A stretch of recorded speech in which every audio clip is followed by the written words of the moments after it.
Boa noite a todos. Boa noite. O boa noite inicial foi mais forte. Vamos repetir? Boa noite. Boa noite. Agora sim. É com grande alegria que estou nessa casa. Essa casa significa muito pra gente. Muito, muito, muito. A gente tem andado por aqui, por acolá, mas existem aquelas que realmente calam em nós. Essa aqui é uma das. É impossível entrar aqui e não sentir o carinho, o amor dos dois lados da vida. Que Jesus nos abençoe. E não sei se vocês sabem que a nossa cantora querida desencarnou, a Célia. A Célia cantou aqui a primeira música que ela trazia, então ela que desencarnou, como todos nós vamos um dia desencarnar. E eu tenho uma pergunta a fazer. O que nós viemos fazer aqui? Aqui que eu digo não é nessa casa, na Terra, no planeta Terra.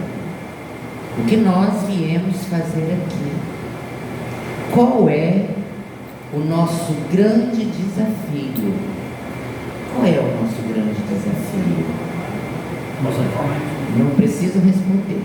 Qual é o nosso grande... No final quero que responda. Qual é o nosso grande desafio aqui na Terra? Estarmos aqui no corpo físico. Sermos espíritas. Existe aí uma diferença. Quem é que não conhece a doutrina dos espíritos de encarnado, levanta o dedo. Nós vamos conversar sobre os princípios básicos da doutrina dos espíritos. E o primeiro, Deus, inteligência suprema, causa primária de todas as coisas.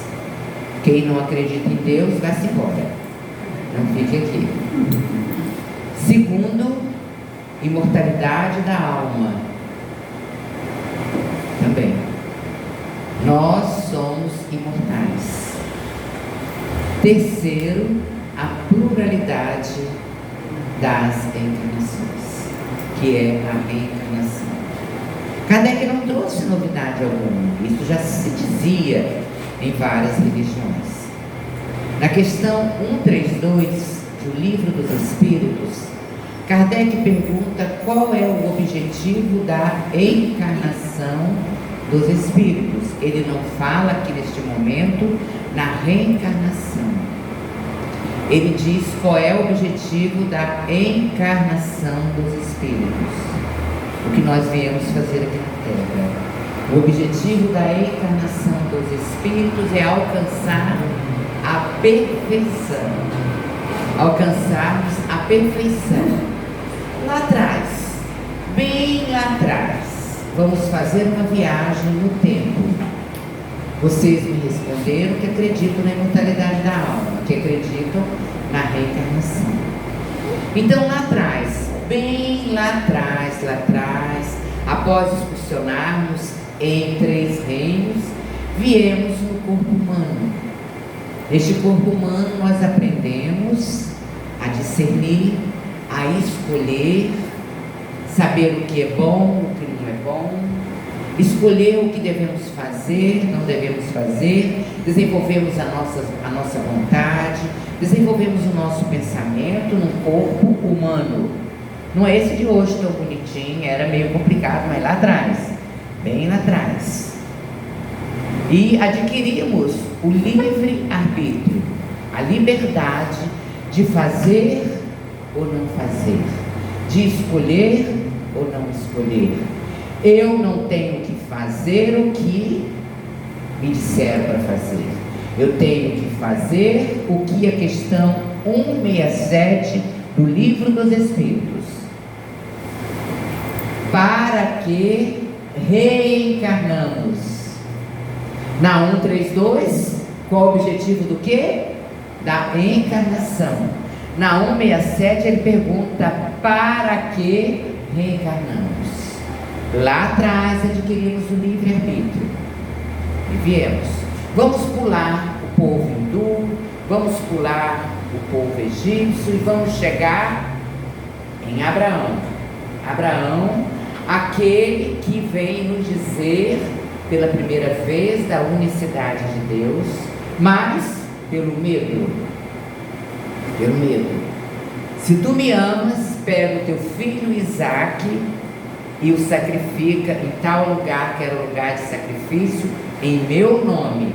O que Abraão faz? Seu único filho, pega seu filho, pega o punhal para matar. Na hora ele ouve a voz do Senhor. Ele não diz de Deus, ele diz do Senhor. Quando alguém ouve uma voz que não é de quem é encarnado, qual é o terceiro princípio básico da doutrina? A reencarnação, a comunicabilidade dos espíritos. A terceira é a comunicabilidade, o quarto, desculpa, é a reencarnação. Então ele ouve uma voz: não temas, não precisa matar o seu filho, já provaste que temem a mim. Ainda era um Deus de temor. E Abraão, dali ele funda, ele diz, ele nos passa a unicidade de Deus, mas um Deus de medo, um Deus que eu tenho que fazer, um Deus que não preocupou com a minha dor, um Deus caprichoso, que ao mesmo tempo que ele manda matar o filho, ele diz logo depois para não matar. Um Deus que muda de opinião, mas logo depois, em que os hebreus tornam-se perseguidos, que o rei do Egito manda matar os filhos homens dos hebreus, o que uma mulher faz? Pega o seu filho, coloca nas águas do Nilo, e esse filho dela vai bater nas mãos de quem? Da filha do faraó, e cria aquele filho como filho, que ele foi criado como um egípcio, todos aqueles rituais, tudo aquilo de egípcio, mas ele era um hebreu. E ele ouve, pela mediunidade, ele ouve quem teria que tirar aquele povo do jugo dos egípcios, que eram escravos. E ele, qual o nome dele? Moisés, pela mediunidade, ele faz todos aqueles feitos que nós conhecemos, que dariam os seminários feitos de Moisés, mas nós não vamos entender, para que o rei libertasse o povo hebreu do jugo, e permite que Moisés vá com aquele povo, mas logo depois se arrepende e vão atrás. Só que o mar lá, ele seca e enche.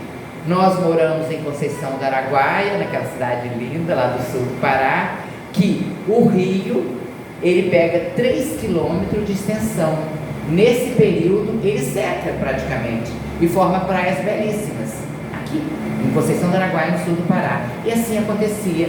Quando o rei do Egito vai atrás de Moisés, o rio, o mar tinha enchido, não consegue atravessar. Foi dito que era um milagre, mas não é natural. E ele vaga 40 anos com esse povo pelo deserto, numa distância de 3 quilômetros. Ele rodou 40 anos com esse povo para encontrar a terra prometida. Na hora que ele avista a terra prometida, ele vê, mas não pode chegar lá, porque ele foi contra a lei dos 10 mandamentos que ele recebeu: não matar. Então ele não pode, ele morre antes de pisar na terra prometida. É a nossa grande revelação. Aí ali ele diz, primeiro mandamento da lei qual é? Amar a Deus, Criador da vida. E ele vem com as leis disciplinares: não matar, não roubar, não adulterar, e por aí vai. Primeira revelação. E depois de Moisés, muitos vieram. E quem estava no comando de tudo, desde o primeiro momento no livro Caminho da Luz, em que aquela massa incandescente se desprende do Sol, entra em contato com a atmosfera, solidificando-se e formando o quê? O nosso planeta Terra. E ali já estava presente Jesus. Mas aí Jesus vem. Jesus preparou 326 anos, falha a memória, após a vinda de Moisés, vem Jesus. Vem Jesus e nos diz: Deus que não é o Deus de medo, é o Pai. Jesus chamava o nosso Pai, Paizinho. Jesus chamava Deus o nosso Pai, o nosso Paizinho. Jesus vem e nos diz que devemos nos amar como irmãos do mesmo Pai. Que o primeiro mandamento da lei, qual é o primeiro mandamento que Jesus nos diz? Amar a Deus sobre todas as coisas e ao próximo como a ti mesmo. Mas aí a questão 67, qual é a resposta dela? Para que reencarnamos? Lá naquele primeiro momento que nós vamos sentir no tempo de Abraão, o cheiro do mato, o cheiro das ovelhas, das cabras, aquele primeiro momento que o Deus vem, aquele Deus que era necessário, caprichoso, que ora queria, ora não queria. Aí vem Jesus e nos diz que é Deus de amor, que Ele não condena, que Ele ama, ama a todos nós. E aquela vinda de Jesus foi tão forte que muitos de nós já estávamos lá. Qual é a resposta da questão 67? Estou guardando. A resposta da questão 67, para que reencarnamos? Estamos vindo. Reencarnamos para expiar as nossas faltas. Imagine se nós tivéssemos ficado lá atrás, na época de Abraão, fazendo o que fazíamos, na época de Moisés, fazendo o que fazíamos. Nós estamos vindo nesse processo, e Jesus nos convida a amar, Jesus nos convida a perdoar, Jesus nos convida a sermos uma grande família, que o Pai é quem? Deus. E Deus é tão misericordioso, na questão 67 que nós voltamos para expiar, que Ele pega as nossas grandes encrencas, os nossos grandes problemas e coloca onde? Na nossa família. E Ele é tão bonzinho que muitas vezes Ele pega aquele bem encrencado, aquele bem difícil e esconde aonde? No nosso ventre, para a gente aprender a amar. Se eu olhar e ver ali aquele que me persegue há milhões de anos, lá desde Abraão, desde o Egito, desde os hindus iniciantes, e eu visse nele o inimigo, eu não ia dar meu peito para amamentar, eu ia dar veneno, como muitos ainda fazem isso, joga fora, bota por ali, bota por acolá. Enquanto nós não aprendermos essas lições grandiosas, o grande médico de nossas almas, que é Jesus, Ele nos fez esse convite, está lá no capítulo de Mateus 11, 28 e 30. Vinde a mim, todos vós que estáis aflitos, que eu vos aliviarei. Tomai sobre vós o meu jugo, os meus ensinos, aquilo que a gente está aprendendo há 2024 anos. O Evangelho de Jesus está aí, as bem-aventuranças estão aí, a simplicidade de Jesus estão aí. Aprendei de mim, que sou manso e humilde de coração, e acharei repouso para as vossas almas, porque meu jugo é suave e meu fardo é leve. No momento que nós entendemos qual é esse jugo, o fardo que nós temos que levar, fica leve. Quem já conhece a minha história aí, levanta o dedo. Então a maioria não conhece. O que aconteceu na minha história de vida? Aos 13 anos, eu perdi a minha mãe, não conheci o meu pai. Hoje diriam que eu sou filha solo, filha de mãe solteira. E a minha mãe desencarnou aos 13 anos. Aos 13 anos eu fiquei sem pai, sem mãe e sem irmãos. Ótimo, minha tia acabou de me criar, maravilhoso. Casei, meu filho com 21 anos desencarnou num acidente de carro. Olha o jugo, olha o fardo. O que a gente tem feito nesse período? Eu não posso ser um filhote de qualquer coisa quando a dor vem na minha vida. Meu marido está enfrentando agora, dia 21, ele vai tirar o 17º tumor com câncer. Ele agora está com câncer no olho direito, no olho esquerdo. Ele já teve 15 tumores no rosto 15, lá no INCA. Nós estamos aqui em estação de férias, nós estamos aqui a passeio, nós estamos aqui resgatando, aprendendo. A vida é aquilo que eu faço dela. Mas aqui não é como chega o mês de férias, que a gente vai para a Praia do Forte, beber uma água de coco, quem bebe, beber uma cerveja, ficar embriagado, não é? A vida é difícil. E nós temos que pegar o troféu. Eu não quero um troféu qualquer, não. Quem quer uma medalhinha de lata, fica satisfeito com a medalhinha de lata. Jesus disse: podeis fazer o que eu faço e muito mais. Olha a nossa oportunidade de fazer. Eu não posso permitir que a dor na minha vida me transforme numa coisinha qualquer. Eu não posso permitir. Ele disse pra gente: coloque a candeia sobre o alqueire. O que é a candeia? É a luz. Deixe brilhar a vossa luz. Coloque a luz em cima da mesa. Porque se eu não colocar minha luz em cima da mesa, o que vai acontecer? Quem estiver sentado ali vai chutar e vai jogar fora, no chão, e vai me quebrar. Eu sou filha de quem? Fala aí. De Deus. Estou fadada ao quê? À perfeição.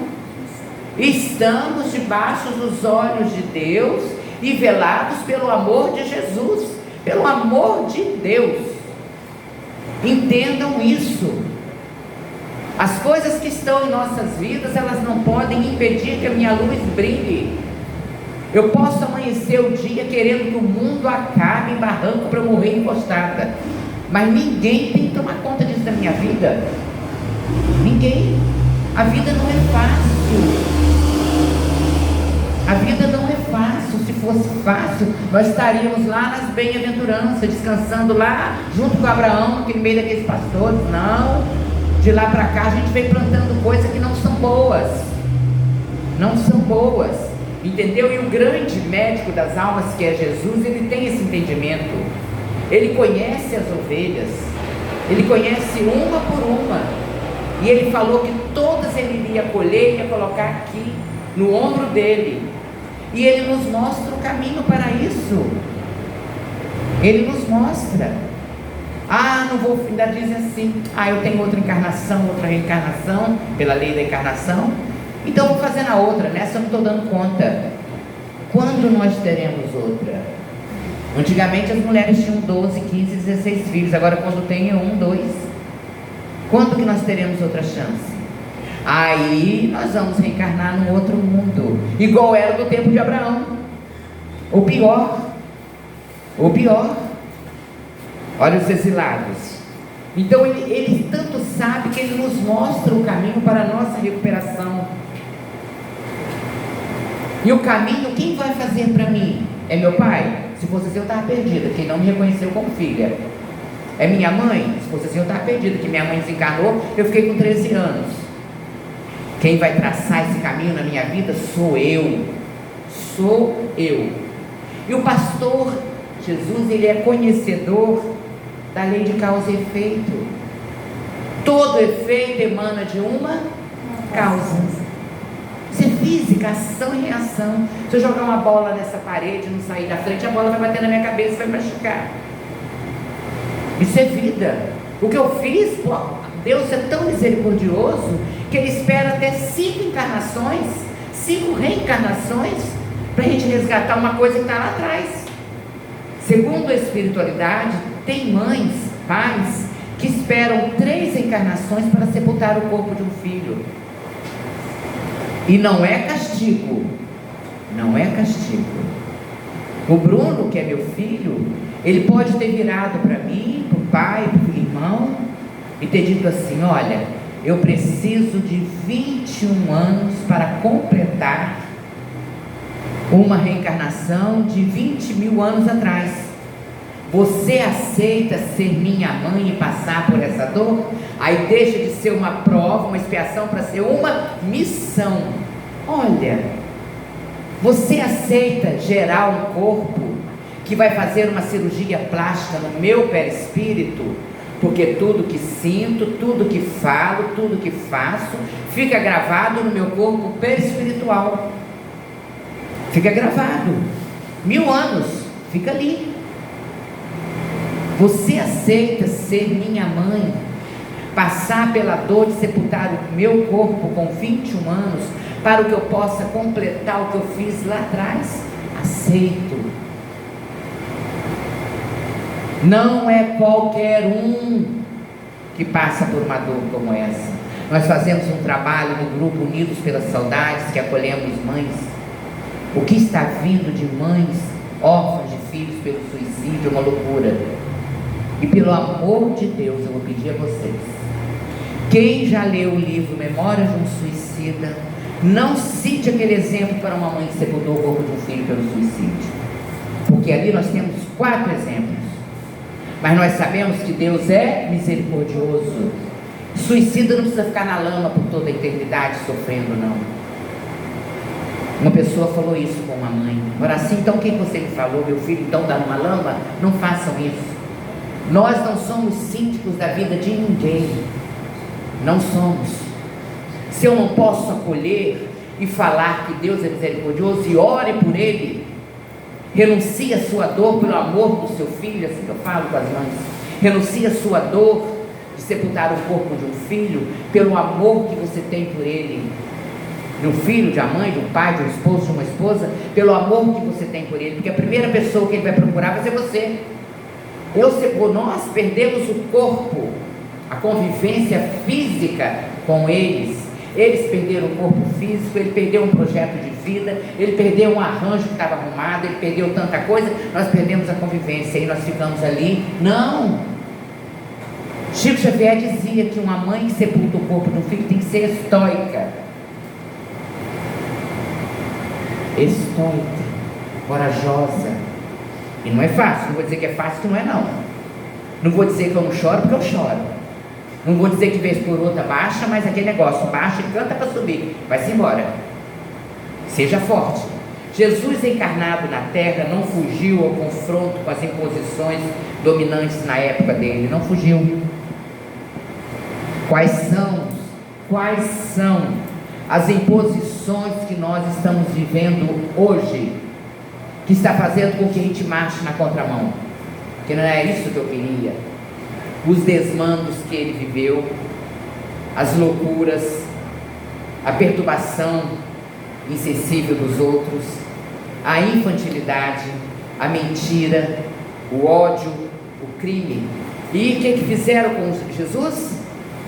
O que fizeram? Crucificaram Jesus. A segunda revelação, Jesus. Foi tão forte o impacto de Jesus entre nós, que os cristãos eram levados à fera, entonando hinos de louvor. Foi tão impactante o que Jesus veio fazer, que muitos foram queimados. Nós temos um exemplo de Joana de Cusa, estava amarrada para ser queimada. O carrasco chega e fala com ela: nega a Jesus, nega que você sai dessa fogueira. O filho dela, Divaldo, diz que ele estava em Roma. Joana aparece para ele e fala com ele: está vendo ali? Foi ali que eu fui amarrada. E meu filho que me pede para eu renunciar é esse seu, não é Divaldo, é esse companheiro que está com você. Eu esqueci o nome dele, aquele que trabalhou com o Divaldo na mansão o tempo todo. Você era o filho mais velho. Renuncia, mãe, por mim. Eu tenho só 16 anos. Não peça isso, meu filho. Nega. Ela não negou. O carrasco foi, incendiou o filho para que ela visse, depois queimou ela. E assim foram centenas. Maria, quando desencarna, vai direto, sai da casa em Éfeso, vai direto no circo lá em Roma, consolar centenas de cristãos que seriam queimados, numa grande atração para os romanos. Então a gente vê tudo que aconteceu na época de Jesus. Vinde a mim, vós que estáis aflitos e sobrecarregados, que eu vos aliviarei. Os apóstolos vieram. Saulo de Tarso, quando vai atravessar na estrada de Damasco, que nós conhecemos. Quem ainda não leu esse livro, leia. E quem já leu, leia de novo. Quem já leu, leia de novo, porque vale a pena ler o livro trocentas vezes, Paulo e Estevão. E ele vai matar Ananias. Jesus, aparece aquela luz. Saulo, Saulo, porque ele persegue. Aí ele cai pela luz, diante dele ele cai. Era não que ele fizesse aquilo, que ele matasse os cristãos por ódio, por nada, porque ele era judeu. Judeu como era Moisés, judeu como era Jesus. Era o judaísmo. Jesus também era. Maria, José. Então ele vai e cai. Aí Jesus fala que é para ele ir procurar Ananias. E vai lá em Ananias, que ele estava indo matar Ananias. Ananias vá na casa de Simão, porque lá, não Simão Pedro, Simão, está Saulo. Cura os olhos dele, ele ficou cego. Mas Senhor, é isso mesmo que o Senhor quer? Esse homem veio me matar, o Senhor quer que eu vá lá curar ele? Se fosse a gente não ia. Ele foi e curou. Paulo, que fundou as igrejas com o cristianismo, espalhou o mundo afora, e daí vieram vindo muitos, até que o sino para as nossas almas bate e vem nos libertar. Por isso que eu perguntei da nossa responsabilidade. 18 de abril de 1857, vem a luz, espalhar-se a luz por uma imensidão por todos os lados. Vem analisar os fatos, abstrair as consequências e concluir as verdades eternas. Hippolyte Léon Denisard Rivail. Um passe de graça para quem falar quem é Hippolyte Léon Denisard Rivail.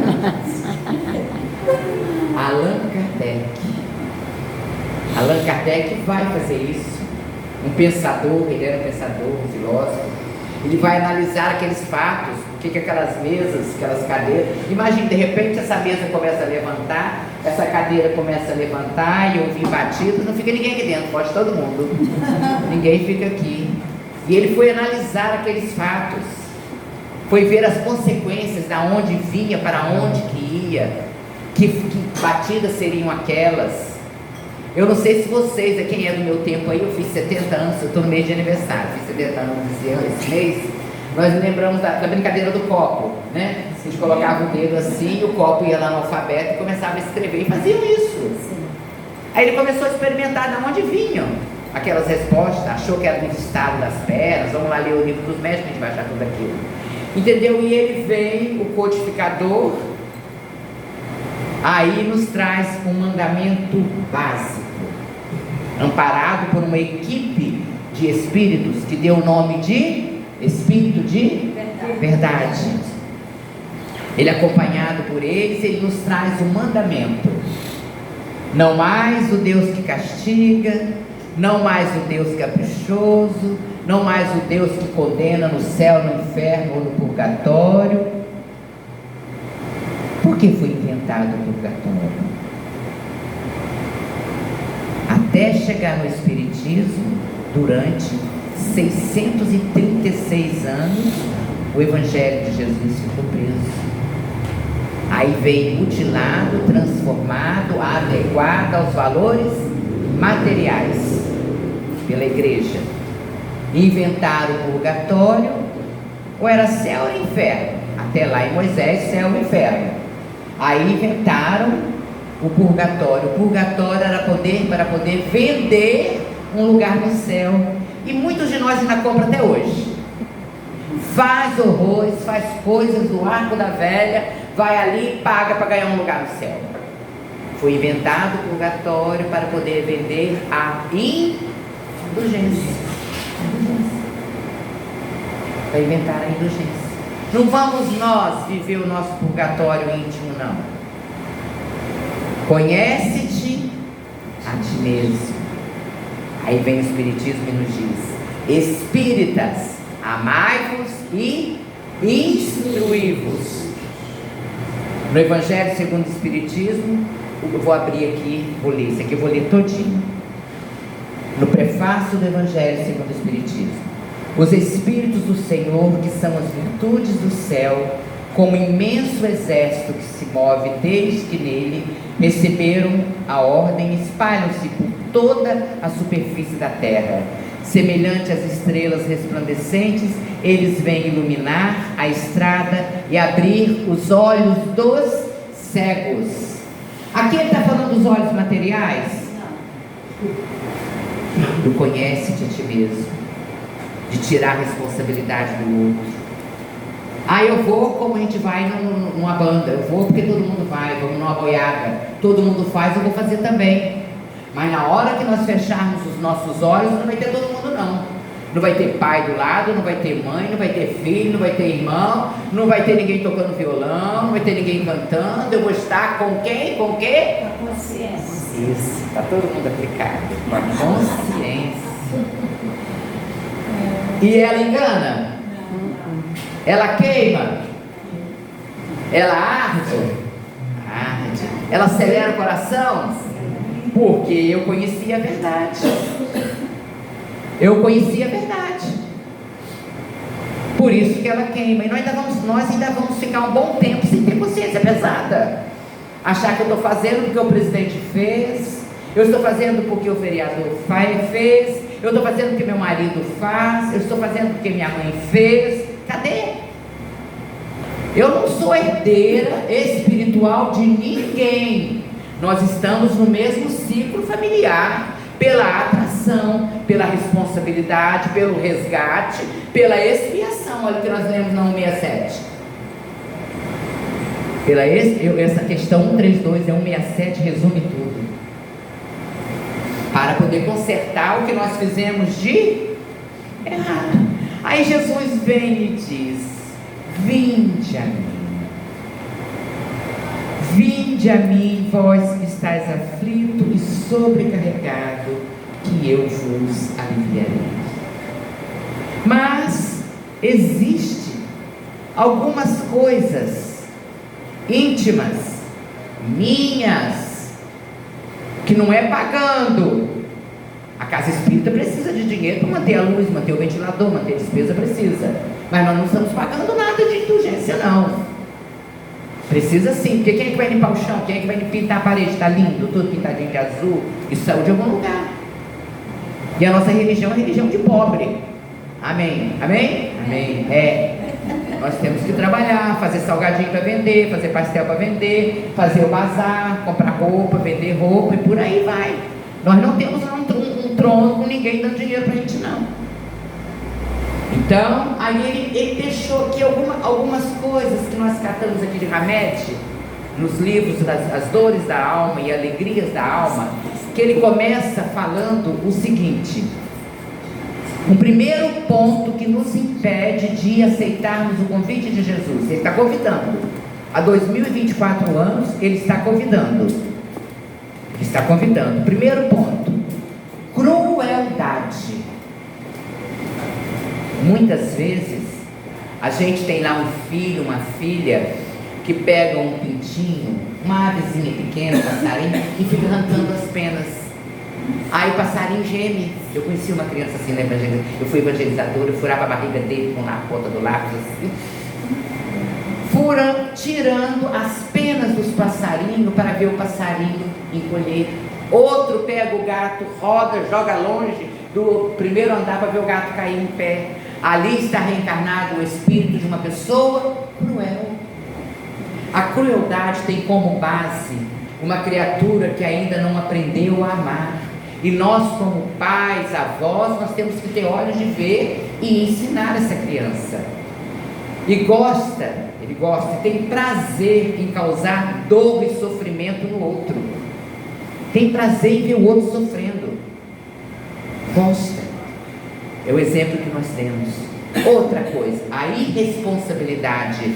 A irresponsabilidade, nós estamos lendo aqui emoções e sentimentos, que a gente pode ir para Jesus com essas coisas? Não dá para ir. Irresponsabilidade, quando usamos a dissimulação, culpando o outro dos nossos erros. Eu não tenho responsabilidade, me criaram assim. Fulano rouba, fulano sonega.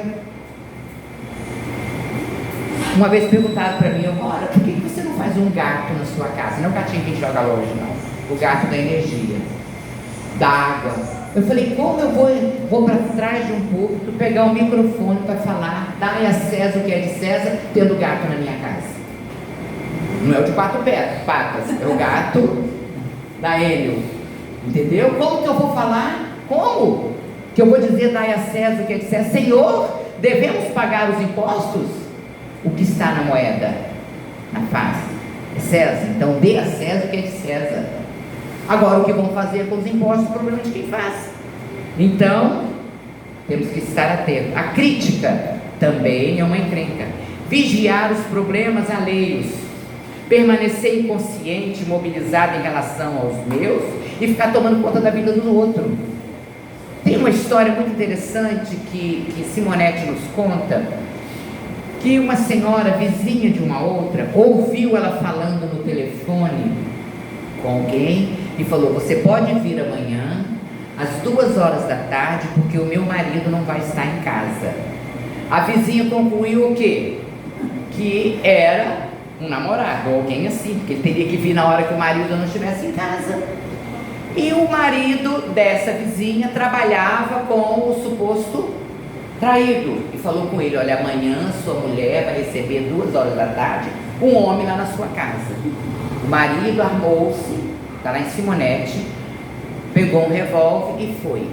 Ouviu a conversa da mulher com o homem no quarto, subiu, foi até o quarto, os dois estavam debruçados na cama, ele sacou do revólver e matou os dois.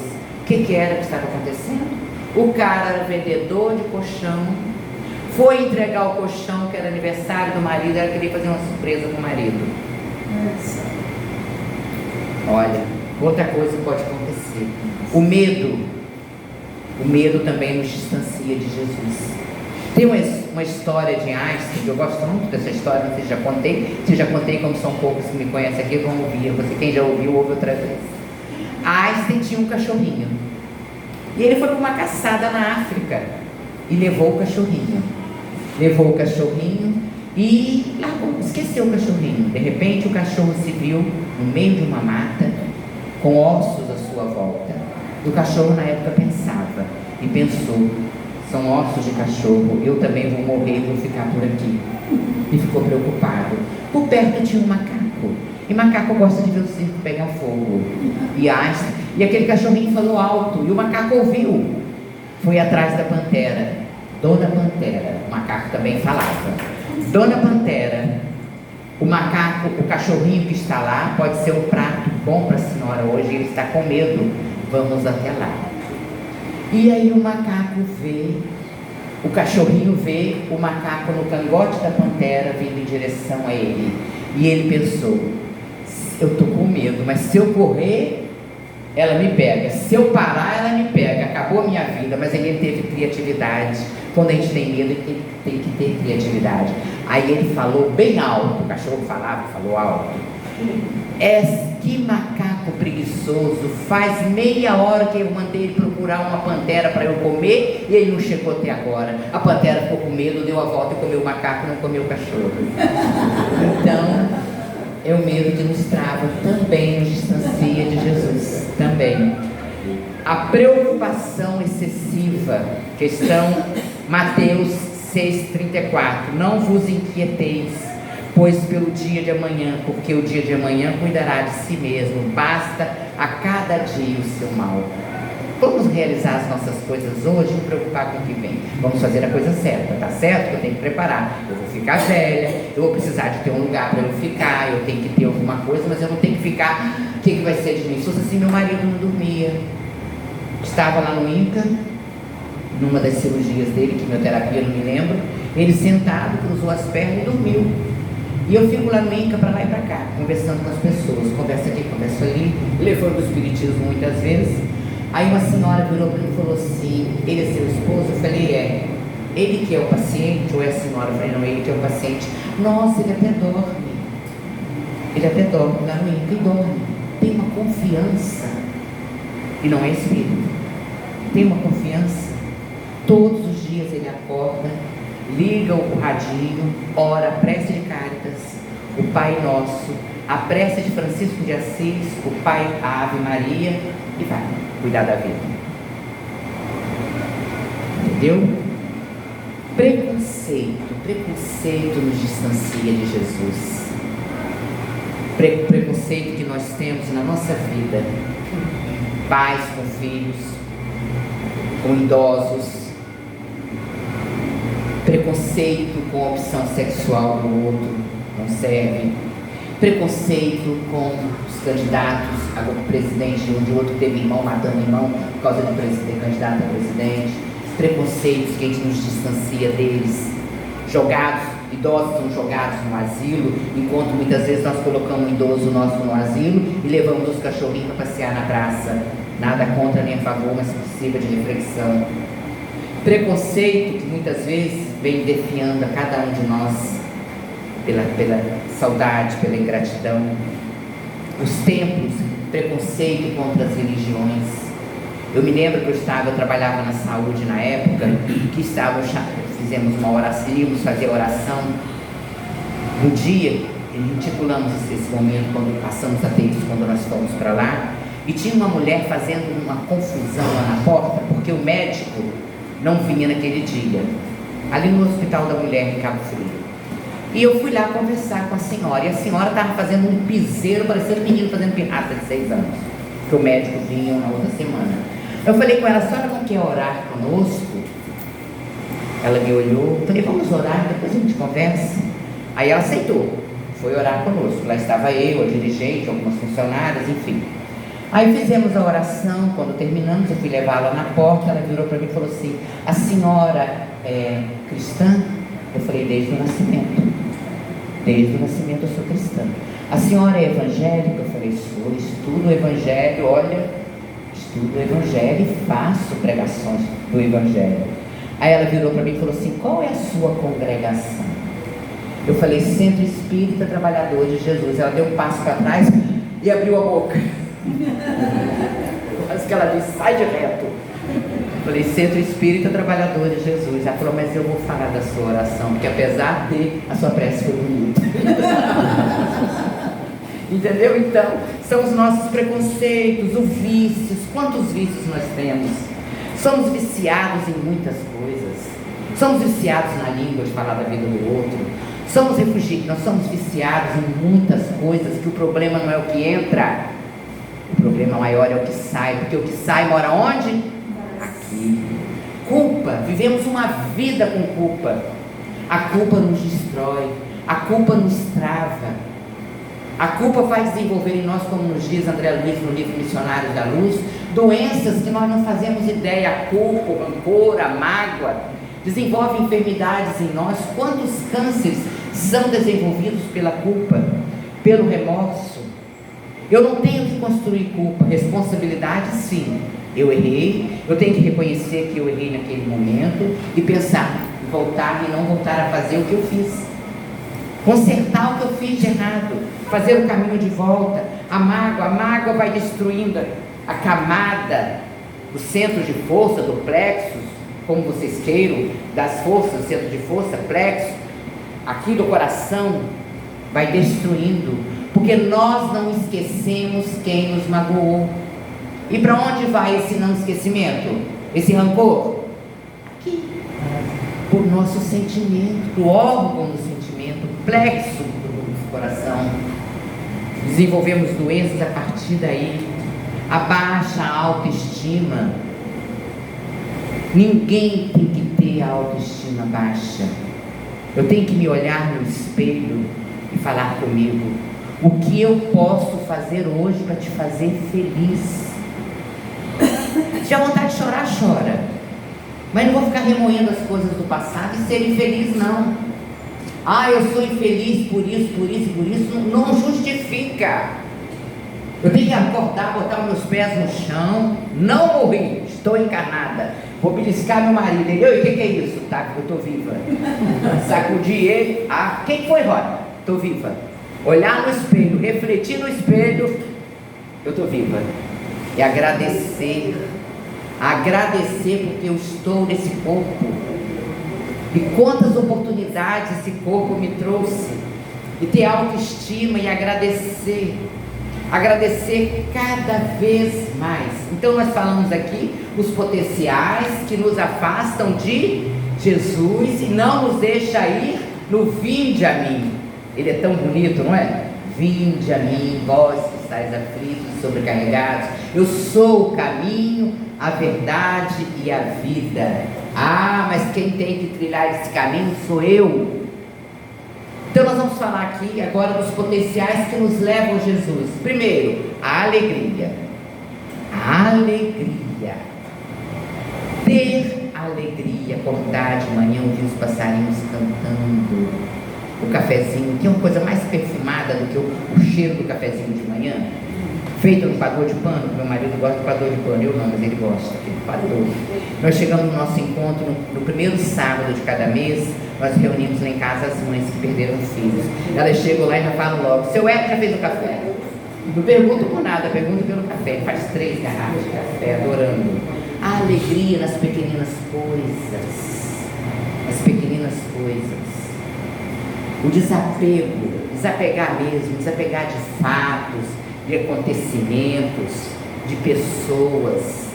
Se eu ficar todo dia remoendo a desencarnação do meu filho, ele vai morrer. E ele não morreu. Ele não morreu. Minha mãe não morreu. Se eu perdi as coisas materiais que eu tinha, eu não reconstruí. E se não foi para construir, é porque não tinha que ter. A luta tem que existir. A sabedoria, ter sabedoria consiste em possuir uma leitura diferente do mundo, voltada para o senso íntimo. Jesus compara a simplicidade nossa, a simplicidade de quem? Os puros de coração de quem? De uma criança. Bem-aventurados os puros de coração, porque deles é o reino do céu. A gente pega uma criancinha, faz horrores, sacode, balança, pouquinho, ela esqueceu e voltou. Que é mesmo? Não guarda. E nós ficamos remoendo aquilo.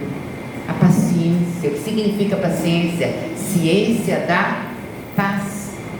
Quem não tem paciência não tem paz. Não é, Regina? Não tem que ter paciência? Tem que ficar quieta? É isso aí. Ter paciência. Paciência é ciência da paz. Autoconhecimento. Ah, eu nem pensei quando eu falei. Eu nem pensei quando eu fiz. Tem que pensar. Tem um ditado antigo que dizia, quem é mais antigo igual eu aqui, a impaciência matou o burro, a ignorância matou o burro. E é verdade. E é verdade. Ter paciência. Muitas vezes nós falamos coisas com pessoas que logo depois nós vamos nos arrepender, porque não pensamos. O Chico Xavier dizia o quê? Pega uma colher de água, coloca na boca, não engole e nem cospe no rosto do outro. Fica com ela ali. Quando você for responder, aí vai dar o tempo de não responder de uma forma que depois vai se arrepender. O respeito. Respeito nos aproxima de Jesus. Respeito pela natureza.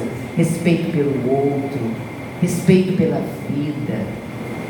Ah, mas ninguém faz isso, eu vou fazer? Eu vou fazer minha parte. Vou fazer minha parte. Compaixão. Ter entendimento com a fragilidade do outro.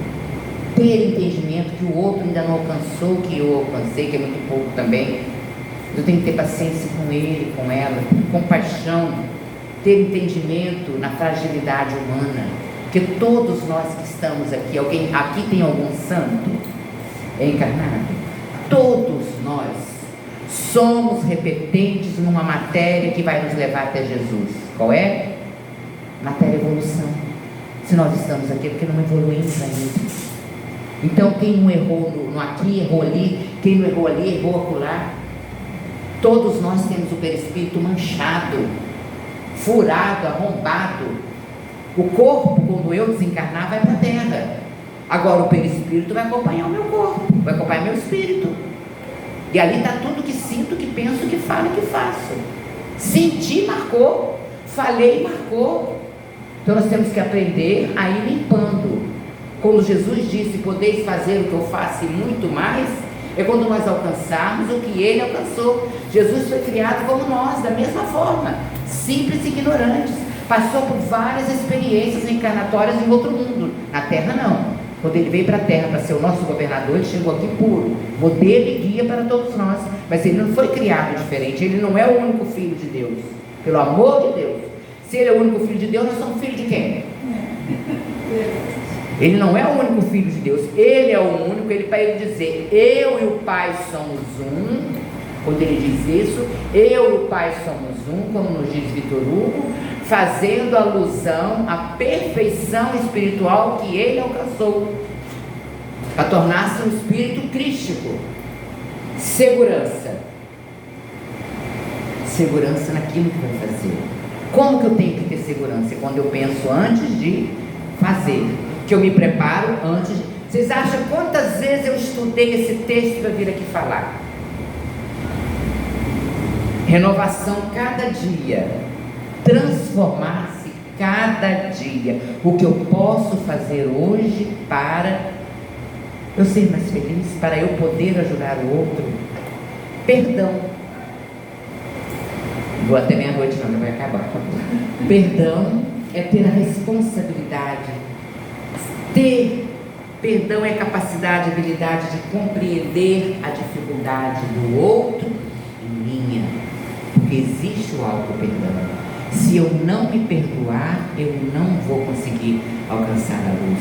Então, gente, a receita é essa. Agora podem fazer o bolo em casa, está em Hamed, as dores da alma e as alegrias da alma. Resumindo, só isso não, tem muita coisa lá. Muito obrigada pelo convite, que Jesus nos abençoe e que os espíritos amigos possam nos envolver cada dia.